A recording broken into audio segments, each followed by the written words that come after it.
Neat ಪರೀಕ್ಷೆಯಲ್ಲಿ ಆಗಿರುವಂತಹ ಅಕ್ರಮವನ್ನ ಪ್ರಶ್ನಿಸಿ ಆರಂಭವಾಗಿರುವಂತಹ ಹೋರಾಟ ಇದೀಗ ಜಂತರ್ ಮಂತರ್ನಲ್ಲಿ 30ನೇ ದಿನಕ್ಕೆ ಕಾಲಿಟ್ಟಿದೆ. ಮೊದಲ ಬಾರಿಗೆ ಕೇಂದ್ರ ಸರ್ಕಾರ ಇದೀಗ ಉತ್ತರವನ್ನ ಟ್ವೀಟ್ ಮೂಲಕ ಕೊಡುವಂತಹ ಪ್ರಯತ್ನ ಮಾಡಿದೆ. ಪ್ರಧಾನಿ ನರೇಂದ್ರ ಮೋದಿ ಮೊದಲ ಬಾರಿಗೆ ಟ್ವೀಟ್ ನಲ್ಲಿ ಈ ಒಂದು ಅಕ್ರಮ ಎಸಗಿದವರಿಗೆ ಖಂಡಿತ ಶಿಕ್ಷೆಯನ್ನ ಕೊಡ್ತೇವೆ ಅನ್ನುವಂಥದ್ದನ್ನು ಹೇಳಿದ್ದಾರೆ ಹೊರತು ಪ್ರತಿಭಟನಾ ನಿರತರಾಗಿರುವಂತಹ ಜಂತರ್ ಮಂತರ್ನಲ್ಲಿ ಲಕ್ಷಾಂತರ ಜನ ವಿದ್ಯಾರ್ಥಿಗಳು ದೇಶದ ನಾನಾ ಮೂಲೆಗಳಿಂದ ಬಂದಿದ್ದಾರೆ, ಹೋರಾಟವನ್ನು ಆರಂಭಿಸಿದ್ದಾರೆ. 3 ಪ್ರಮುಖ ಬೇಡಿಕೆಗಳನ್ನು ಇಟ್ಕೊಂಡಿದ್ದಾರೆ. ಅವರ ಯಾವುದೇ ಬೇಡಿಕೆಗಳನ್ನು ಕೂಡ ಇದುವರೆಗೆ ಈಡೇರಿಸುವಂತಹ ಅದಕ್ಕೆ ಸ್ಪಂದಿಸುವಂತಹ ಕೆಲಸ ಇದುವರೆಗೂ ಆಗ್ತಾ ಇಲ್ಲ ಅನ್ನುವಂಥದ್ದನ್ನು ಗಮನಿಸಬೇಕಾಗುತ್ತೆ. ಕೇಂದ್ರ ಶಿಕ್ಷಣ ಸಚಿವ ಧರ್ಮೇಂದ್ರ ಪ್ರಧಾನ್ ಅವರ ರಾಜೀನಾಮೆ ಒತ್ತಾಯ 1, ಎರಡನೇದು ನೀಟ್ ಅಕ್ರಮ ವಿಚಾರದಲ್ಲಿ ಈಗಾಗಲೇ ಆತ್ಮಹತ್ಯೆಗೆ ಶರಣಾಗಿರುವಂತಹ ವಿದ್ಯಾರ್ಥಿಗಳೇನಿದ್ದಾರೆ ಅವರ ಕುಟುಂಬಸ್ಥರಿಗೆ ತಲಾ 1 ಕೋಟಿ ರೂಪಾಯಿ ನ್ಯಾಯವನ್ನ ಕೊಡಿಸಬೇಕು.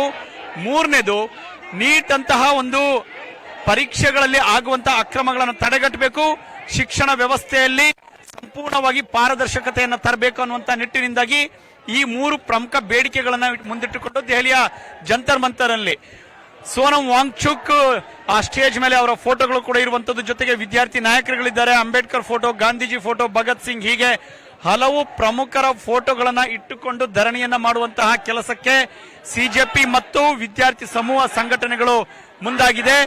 ಒಂದು ಸ್ಪಷ್ಟವಾಗುತ್ತೆ, ನಮ್ಮ ಬೇಡಿಕೆಗಳು ಈಡೇರುವವರೆಗೂ ಕೂಡ ಇವರು ಯಾರು ಇಲ್ಲಿಂದ ಹೋಗೋದಿಲ್ಲ ಅನ್ನುವಂತಹ ನಿಟ್ಟಿನಿಂದಾಗಿ ತಮ್ಮ ವ್ಯಾಪಕವಾದಂತಹ ಆಕ್ರೋಶವನ್ನ ವ್ಯಕ್ತಪಡಿಸಿ ಈಗಾಗಲೇ 2-3 ಬಾರಿ ಪೊಲೀಸರ ಜೊತೆ ಸಂಘರ್ಷವನ್ನ ವ್ಯಕ್ತಪಡಿಸಿರುವಂತ ಗಮನಿಸಬೇಕಾಗುತ್ತೆ. ಸೋಮವಾರ ನಾವು ಕೇವಲ ಒಂದು ಟ್ರೈಲರ್ ಅನ್ನ ಮಾತ್ರ ತೋರಿಸಿದ್ದೇವೆ, ಇನ್ನು ಉಳಿದಂತದ್ದು ಪಿಕ್ಚರ್ ಇನ್ನೂ ಕೂಡ ಬಾಕಿ ಇದೆ. ಯಾವಾಗ ಕೇಂದ್ರ ಸರ್ಕಾರ ನಮ್ಮನ್ನ ಮತ್ತಷ್ಟು ಸಿಟ್ಟಿಗೇಳಿಸುತ್ತೆ ಆಗ ಅದನ್ನ ನಾವು ರಿಲೀಸ್ ಮಾಡಬೇಕಾಗುತ್ತೆ ಅನ್ನುವಂಥದ್ದನ್ನ ಹೇಳ್ತಾರೆ. ಪ್ರತಿಯೊಬ್ಬ ಯುವಕರು ಕೂಡ ಮುಂದಿನ ಭವಿಷ್ಯದ ಒಂದು ಅಡಿಗಲ್ಲು ಅನ್ನುವಂಥದ್ದು ಹೇಳಲಾಗುತ್ತೆ. ಅವರ ಮೇಲೆ ಈ ರೀತಿಯಾದಂತಹ ದಬ್ಬಾಳಿಕೆ ಅನ್ನುವಂತ ಒಂದು ಬೋರ್ಡ್ಗಳನ್ನ ಇಲ್ಲಿ ಹಾಕಲಾಗುತ್ತೆ. ಪ್ರಧಾನಿ ಮೋದಿ ರಾಜೀನಾಮೆಗೆ ಆಗ್ರಹ ಇದೆ, ಶಿಕ್ಷಣ ಸಚಿವ ಧರ್ಮೇಂದ್ರ ಪ್ರಧಾನ್ ಆಗ್ರಹ ಇದೆ. ನಾವೊಬ್ಬ ವಿದ್ಯಾರ್ಥಿಯನ್ನು ಮಾತಾಡ್ತೇನೆ. ಸರ್ ನಮಸ್ಕಾರ, आप कहां से सर? मैं यूपी से बिलोंग करता हूं, बट अभी मैं इस प्रोटेस्ट में सपोर्ट करने के लिए आया स्टूडेंट्स को फ्रॉम हिमाचल. मैं हिमाचल में जॉब करता हूं. I am a senior engineer. अच्छा. और मेरा ये मानना है कि स्टूडेंट को सपोर्ट करना मतलब इस देश के एजुकेशन सिस्टम को वैल्यू देना है, क्योंकि मैं भी कभी स्टूडेंट हुआ करता था. और 21 डेज प्रोटेस्ट चलने के बाद गवर्नमेंट ने कोई भी एक्शन नहीं लिया है, इसलिए मैंने ये टैग बनाया हुआ है RIP मोदी. मेरी नजर में मोदी मर चुके हैं, क्योंकि अगर वो जिंदा होते तो कोई एक्शन लेते. मैंने सुना है कि 3 दिन के विदेशी दौरे पे वो जा चुके हैं और उनको इस प्रोटेस्ट से कोई लेना देना नहीं है, ना उनकी गवर्नमेंट को किसको लेना देना है. वो बस सोच रहे हैं कि कैसे इन सारे प्रोटेस्टर्स को एंटी नेशनल बनाया जाए. सर, स्टूडेंट के ऊपर लाठीचार्ज हुआ, पुलिस के साथ संघर्ष हो गया, इतना सारे इश्यूज हो गया, कोई भी सेंट्रल गवर्नमेंट ने क्यों इतना कोई भी जवाब देने के लिए आगे नहीं बढ़ रहा है? गवर्नमेंट वेट कर रही है कि मतलब ज्यादा से ज्यादा हिंसक झड़प हो, मतलब स्टूडेंट्स और ज्यादा उग्र हो, क्योंकि हर चीज की एक सीमा होती है. स्टूडेंट्स भी यहाँ पे बेचारे भूखे कितने दूर दूर से आए हुए हैं, एक तो उनके हाथ में जॉब नहीं है और यहाँ पे प्रोटेस्ट कर रहे हैं. उसके बाद उनके अंदर गुस्सा आएगा तो कुछ न कुछ मतलब ऐसा कुछ करेंगे, वो इसी चीज का वेट कर रहे हैं. बट पीसफुल 21 डेज का प्रोटेस्ट कंप्लीट हुआ है और अभी भी हम लोग पीसफुल यहाँ पे हैं और सपोर्ट करने के लिए आए हुए हैं. मेरा यही कहना है कि इस देश के गवर्नमेंट से कि प्लीज धर्मेंद्र प्रधान का इस्तीफा लो, क्योंकि मुझे लगता नहीं है कि बीजेपी में उनसे ज्यादा कोई पढ़ा लिखा है नहीं. और भी है मिनिस्टर, आप उनको बैठाइए उनकी जगह पे, क्योंकि आगे पेपर लीक ना हो इससे और कोई स्टूडेंट सुसाइड ना करे. क्यों पीछे क्यों हट रहा है सरकार? मोदी क्यों पीछे हट रहा है? ये इस्तीफा लेने में आप लोग का 3 प्रमुख मुद्दा है, ये मुद्दा में क्यों आगे नहीं बढ़ रहा है केंद्र सरकार ने? मुझे लगता है कि कुछ न कुछ करप्टेड ऐसा सीन है जो कि मतलब इसकी वजह से मोदी जी डर रहे हैं, क्योंकि उन्होंने इस्तीफा क्या नाम है उनकी कोई कमजोरी है, उन्होंने कोई ऐसा घोटाला कर रखा है जिसकी वजह से मोदी को सपोर्ट किया गया है उनके द्वारा, और इसकी वजह से उनकी सिंपैथी है.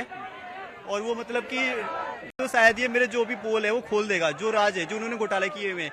क्योंकि जो इनके एक मिनिस्टर है राजनाथ सिंह, उन्होंने बहुत दिन पहले बोला था कि हमारी पार्टी में इस्तीफे नहीं होते हैं. तो ये इसी थीम पे चल रहे हैं कि हम इस्तीफे नहीं लेंगे और प्रोटेस्ट इनका चलता रहेगा जैसे किसानों का चल रहा था. लेकिन इनको बता दूं मैं कि ये कोई पॉलिटिकल मुद्दा नहीं है, ये एक स्टूडेंट का मुद्दा है. और अगर स्टूडेंट के मुद्दे पे अगर एक्शन नहीं लेंगे तो मैं बता रहा हूँ कि इनका आखिरी टाइम चल रहा है. जितना ज्यादा प्रोटेस्ट लंबा चलेगा इनकी गवर्नमेंट के उतने दिन कम हो जाएंगे. Yes, thank you. आपका शुभ नाम सर? ಸತ್ಯಂ. ಪ್ರಮುಖವಾಗಿ ಸತ್ಯಂ ಅನ್ನುವಂತ ಒಬ್ಬ ಯುವಕ ಬಂದು ಇಲ್ಲಿ ಪ್ರತಿಭಟನೆಯಲ್ಲಿ ಭಾಗಿಯಾಗ್ತಾರೆ. ಇಂಜಿನಿಯರ್ ಆಗಿ ಕೆಲಸ ಮಾಡ್ತಿದ್ದಾರೆ, ಉತ್ತರ ಪ್ರದೇಶ ಮೂಲದವರು. ವಿದ್ಯಾರ್ಥಿಗಳಿಗೆ ಬೆಂಬಲವನ್ನು ಕೊಡುವಂತದ್ದು ಜೊತೆ ಕೇಂದ್ರ ಸರ್ಕಾರ ನಡೆಸಿಕೊಳ್ಳುವಂತ ರೀತಿಗೆ ಆಕ್ರೋಶವನ್ನು ವ್ಯಕ್ತಪಡಿಸಿದ್ದಾರೆ.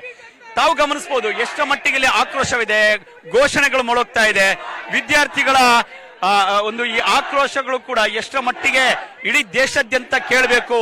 ವಿದ್ಯಾರ್ಥಿಗಳು ಯಾಕೆ ಬಿಸಿಲಲ್ಲಿ ಹೇಗೆ ತಮಗೆ ಒಬ್ಬರಿಗೊಬ್ಬರು ಸಹಾಯವನ್ನ ಇಷ್ಟು ಸುಡು ಬಿಸಿಲಿನಲ್ಲಿ ಗಾಳಿಯನ್ನ ಒಬ್ಬರಿಗೊಬ್ರು ಬೀಸುವಂತಹ ಕೆಲಸಕ್ಕೆ ಮುಂದಾಗ್ತಿರುವಂತದ್ದು. ಯಾಕೆಂತ ಹೇಳಿದ್ರೆ ದೆಹಲಿಯ ವಾತಾವರಣ ಅಷ್ಟು ಸುಲಭವಾಗಿ ಎಲ್ಲರಿಗೂ ಪೂರಕವಾದಂತಹ ಆರೋಗ್ಯಕ್ಕೆ ವಾತಾವರಣ ಇರೋದಿಲ್ಲ. ಹಾಗಾಗಿ ಅಂತ ಸಮಯದಲ್ಲೂ ಕೂಡ ಇಷ್ಟರ ಮಟ್ಟಿಗೆ ಬೆಂಬಲವನ್ನು ಮಾಡ್ತಿದ್ದಾರೆ. ಜೊತೆಗೆ ಇಲ್ಲಿ ವಿದ್ಯಾರ್ಥಿಗಳೆಲ್ಲರೂ ಕೂಡ ಎಷ್ಟರ ಮಟ್ಟಿಗೆ ಬೆಂಬಲವನ್ನು ಕೊಡೋದಕ್ಕೆ ಬರ್ತಾ ಇರುವಂತದ್ರಲ್ಲಿ ಗಮನಿಸಬೇಕು. ಜೊತೆಗೆ ಕೆಲವೊಂದಿಷ್ಟು ಪ್ರಮುಖ ಸಾಮಾಜಿಕ ಹೋರಾಟಗಾರರೇನಿದ್ದಾರೆ ಅವರೆಲ್ಲರೂ ಕೂಡ ಇದೇ ವೇದಿಕೆಗೆ ಬಂದ್ಬಿಟ್ಟು ತಮ್ಮ ಒಂದು ಭಾಷಣದ ಮುಖಾಂತರವಾಗಿ ನೈತಿಕ ಬೆಂಬಲವನ್ನ ಕೊಡುವಂತಹ ಕೆಲಸವನ್ನ ಮಾಡ್ತಿರುವಂತಹ ದೃಶ್ಯಾವಳಿಗಳು ಒಂದು ಕಡೆ ಆದ್ರೆ, ಬಹುತೇಕ ಚಿತ್ರನಟರಿರ್ಬೋದು, ಸಾಮಾಜಿಕ ಹೋರಾಟಗಾರರೆಲ್ಲರೂ ಕೂಡ ಬೆಂಬಲವನ್ನು ಕೊಡ್ತಿದ್ದಾರೆ. ಇಲ್ಲಿ ಏನು ಒಂದು ವಿದ್ಯಾರ್ಥಿಗಳ ಪ್ರೊಟೆಸ್ಟ್ ನಡೀತಾ ಇದೆ, ನಾನು ಇದಕ್ಕೆ ಸಂಪೂರ್ಣ ಬೆಂಬಲವನ್ನು ಸೂಚಿಸಲಿಕ್ಕೆ ಬಂದಿದ್ದೇನೆ. ನಾನು ಯಾವುದೇ ರಾಜಕೀಯ ವ್ಯಕ್ತಿಯಾಗಿ ಇಲ್ಲಿ ಬಂದು ನಾನು ಬೆಂಬಲವನ್ನು ಕೊಡ್ತಾ ಇಲ್ಲ. ಇದು ನಮ್ಮ ದೇಶದ ಭವಿಷ್ಯದ ಒಂದು ನಿರ್ಧಾರ ಆಗಬೇಕಾಗಿದೆ. ಯಾಕೆಂತ ಹೇಳಿದ್ರೆ ಬಿಜೆಪಿಯವರು ಕಳೆದ 10 ವರ್ಷಗಳಿಂದ ಮಾಡಿರ್ತಕ್ಕಂಥ ದುರಾಡಳಿತ, ನಾವೇನೇ ಮಾಡಿದ್ರು ಅದನ್ನ ಜಯಿಸ್ತೀವಿ ಅಂತಕ್ಕಂಥ ಅವರ ಒಂದು ಏನು ಮೈಂಡ್ ಸೆಟ್ ಇತ್ತು ಅದು ನಿರ್ನಾಮ ಆಗಬೇಕು. ಈ ದೇಶದ ಯುವಕರ ಜೊತೆ ಮತ್ತು ವಿದ್ಯಾರ್ಥಿಗಳ ಜೊತೆ ಬಿಜೆಪಿಯವರು, RSS ಅವರು, ಈ ಕೇಂದ್ರ ಸರ್ಕಾರದವರು ಚಕ್ಕಂದ ಆಡ್ತಾ ಇದ್ದಾರೆ. ನರೇಂದ್ರ ಮೋದಿ ಅವರಿಗೆ ಅರ್ಥ ಆಗಬೇಕು, ಈ ದೇಶವನ್ನ ಅವರು ನಾವು ಯಾವ ರೀತಿ ಬೇಕಾದ್ರೂ ಈ ದೇಶದ ಯುವಕರನ್ನ ವಿದ್ಯಾರ್ಥಿಗಳನ್ನ ಬಳಸ್ಕೋಬಹುದು ಅಂತ ತಿಳ್ಕೊಂಡಿದ್ರೆ ಅದು ಅವರ ಮೂರ್ಖತನ. ಈ ದೇಶದ ಬೆನ್ನೆಲುಬು ನಮ್ಮ ವಿದ್ಯಾರ್ಥಿಗಳು, ಯುವಕರು. ಕೆಲಸ ಇಲ್ಲ, ಎಂಪ್ಲಾಯ್ಮೆಂಟ್ ಇಲ್ಲ, ವಿದ್ಯಾರ್ಥಿಗಳಿಗೆ ಮೋಸ ಆಗ್ತಾ ಇದೆ. ಅದಕ್ಕೋಸ್ಕರ ಈ ಪ್ರೊಟೆಸ್ಟ್ ನಡೀತಾ ಇದೆ, ಇದಕ್ಕೆ ನಾವು ಸಂಪೂರ್ಣವಾದ ಬೆಂಬಲವನ್ನು ಕೊಡ್ತೇವೆ. ಇದರಲ್ಲಿ ಜಯಶೀಲರಾಗ್ತಾರೆ ಇವರೆಲ್ಲರೂ ಸಹ. ಈ ದೇಶದ ಜನತೆಗೆ, ಯುವಕರಿಗೆ, ವಿದ್ಯಾರ್ಥಿಗಳಿಗೆ ನ್ಯಾಯ ಸಿಗ್ತದೆ ಅಂತ ನಾನು ಈ ಮೂಲಕ ಹೇಳಲಿಕ್ಕೆ ಬಯಸ್ತಾ ಇದ್ದೇನೆ. ನಿರ್ಲಕ್ಷ್ಯ ಯಾಕೆ ಕೇಂದ್ರ ಸರ್ಕಾರ? 3 ಬೇಡಿಕೆ ಒಂದನ್ನು ಇದುವರೆಗೂ ಈಡೇರಿಸಿಲ್ಲ. 22-23 ದಿನ ಆಗಿದೆ. ಅದೇ ಪಾಪದ ಕೂಡ ತುಂಬಿದಾಗ ಎಲ್ಲರಿಗೂ ಇದೇ ರೀತಿ ಆಗ್ತದೆ. 1, 2, 3 ಈ ಕ್ಷಮೆಗಳು ಏನು ಜನ ಕೊಟ್ಟಿದ್ದಾರೆ, ಇದು ಪಾಪದ ಕೂಡ ತುಂಬಿದಾಗ ಈ ರೀತಿ ಆಗ್ತದೆ. ನರೇಂದ್ರ ಮೋದಿ ಈ ದೇಶದ ಆಧುನಿಕ ಭಸ್ಮಾಸುರ ಅಂತ ಕರೀಲಿಕ್ಕೆ ನಾನು ಈ ಸಂದರ್ಭದಲ್ಲಿ ಇಷ್ಟಪಡ್ತೇನೆ. ಯಾಕೆಂತ ಹೇಳಿದ್ರೆ ಯುವಕರನ್ನ ನಿರ್ನಾಮ ಮಾಡ್ತಾ ಇದ್ದಾರೆ, ವಿದ್ಯಾರ್ಥಿಗಳ ಕನಸುಗಳನ್ನ ನುಚ್ಚುನೂರು ಮಾಡ್ತಾ ಇದ್ದಾರೆ. ಕೆಲಸ ಇಲ್ಲ, ವಿದ್ಯಾರ್ಥಿಗಳಿಗೆ ಅವ್ರು ಓದ್ಲಿಕ್ಕೆ ಒಂದು ಅವಕಾಶಗಳು ಸಿಗ್ತಾ ಇಲ್ಲ. ಹಾಗಾಗಿ ಅವ್ರು ಯಾರು ನ್ಯಾಯ ಮತ್ತು ನೀತಿಯಿಂದ ಅವರು ಓದಿ ಅವ್ರೇನು ಎಕ್ಸಾಮ್ ಬರಿಬೇಕಂತ ಹೇಳ್ತಾರೆ ಅದಕ್ಕೂ ಕಲ್ಲಾಗ್ತಾ ಇದ್ದಾರೆ. ಎಷ್ಟು ಜನ ಎಲ್ಲಾ ಸಹ ಇಷ್ಟು ಪೇಪರ್ ಲೀಕ್ ಅಲ್ಲಿ ಸಿಗಾಕೊಂಡಿರ್ತಕ್ಕಂಥವ್ರೆಲ್ಲ ಬಿಜೆಪಿ ಲೀಡರ್ಗಳು ಮಕ್ಕಳೇನೆ. ಬಿಜೆಪಿ ಲೀಡರ್ಗಳಿಗೆ ಸಂಬಂಧಪಟ್ಟವರೇನೆ ಅಷ್ಟು ಜನ ಪೇಪರ್ ಲೀಕ್ ಅಲ್ಲಿ ಸಿಗಾಕೊಂಡಿದ್ದಾರೆ.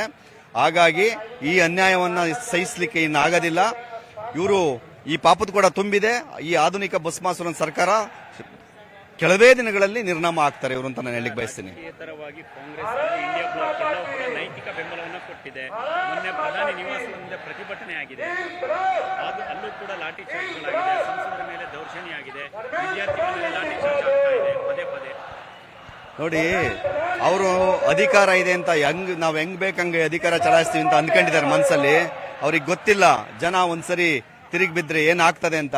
ಅವ್ರಿಗೆ ಈಗ ಅರ್ಥ ಆಗ್ತಾ ಇದೆ ಅನಿಸ್ತಾ ಇದೆ. ಈ ಮೂಲಕ ಅವರಿಗೆ ಒಂದು ದೊಡ್ಡ ಸಂದೇಶವನ್ನ ಕೊಡ್ಲಿಕ್ಕೆ, ಮುಂದಿನ ದಿನಗಳಲ್ಲಿ ಈ ದೇಶದಲ್ಲಿ ಅವರು ಹೇಳಲಿಕ್ಕೆ ಹೆಸರಿಲ್ದಂಗೆ ಅವ್ರು ನಿರ್ನಾಮ ಆಗೋದು ಗ್ಯಾರಂಟಿ. ಅದನ್ನ ನಾನು ಈ ಸಂದರ್ಭದಲ್ಲಿ ಹೇಳಲಿಕ್ಕೆ ಬಯಸ್ತೇನೆ.